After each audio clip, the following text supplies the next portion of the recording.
Hello, কেমন আছো সবাই?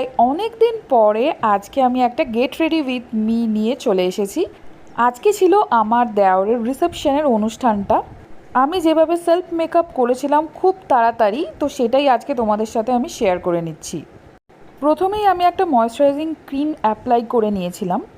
এরপরে আমি যে ফাউন্ডেশনটা এখন মাখছি সেটা আজকেই আমি প্রথম ব্যবহার করলাম। আর এর রেজাল্টটা যে এতটাই ভালো আসবে সেটা কিন্তু আমি আগে ভাবিনি। ফাউন্ডেশনটা ছিল প্রাইমার প্লাস ফাউন্ডেশনস সুইস বিউটির। খুবই স্মুথ একটা টেক্সচার দিয়েছিল। এরপরে আমি একটা পিঙ্ক কালারের যেহেতু শাড়ি পরেছি তাই পিঙ্ক আর কপার কালারের আইশ্যাডো ইউজ করছি। এরপরে আমি গোল্ডেন কালারের একটা আইশ্যাডো চোখে একটু টাচ আপ করে নিলাম যাতে আরেকটু এনহ্যান্স লাগে। আমার হাতে আজকে খুবই সময় কম ছিল, যেহেতু সকালেই গায়ে হলুদের অনুষ্ঠান ছিল। বাড়ি ফিরতে ফিরতে ওই 3টে সাড়ে 3টে মতো বেজেই গেছিলো। তো মোটামুটি সব পুরো শাড়ি আর মেকআপ সব নিয়ে 1 ঘন্টা মতো টাইম পেয়েছিলাম, তাই তাড়াতাড়িই আমি পুরো মেকআপটা কমপ্লিট করেছি। এরপরে আমি ল্যাকমির আইলাইনার আর একটু আইব্রোটাকে সেট করে নিলাম। এরপরে মাস্কারা অ্যাপ্লাই করে আই মেকআপটা আমি কমপ্লিট করে নিলাম। এরপরে আমার খুব ফেভারিট একটা প্রোডাক্ট, সেটা হচ্ছে ব্লাশার।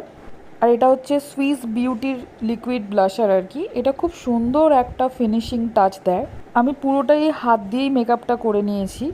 নেক্সট আমি অ্যাপ্লাই করে নিয়েছিলাম হাইলাইটার। তো আমি মোটামুটি ভুরুর নিচে একটু হাইলাইটার দিতে বেশি পছন্দ করি, মানে আমার তাতে মনে হয় চোখগুলো আরও এনহ্যান্স হয়।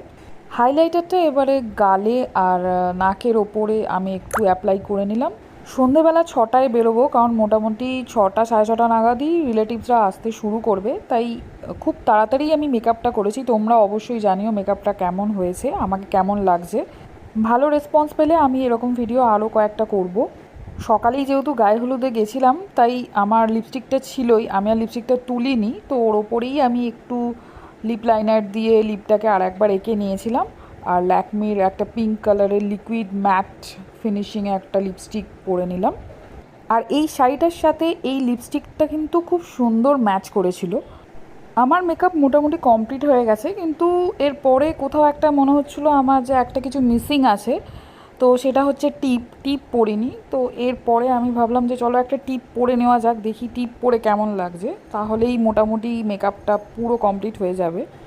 টিপও এখানে আমি অনেক রকমের ট্রাই করেছিলাম, ছোটোর থেকে বড় সব রকম টিপ ট্রাই করার পরে দেখলাম এই টিপটা কিন্তু একদম পারফেক্ট ফিট করেছে আমাকে আর কি। আজকের মতো বাই।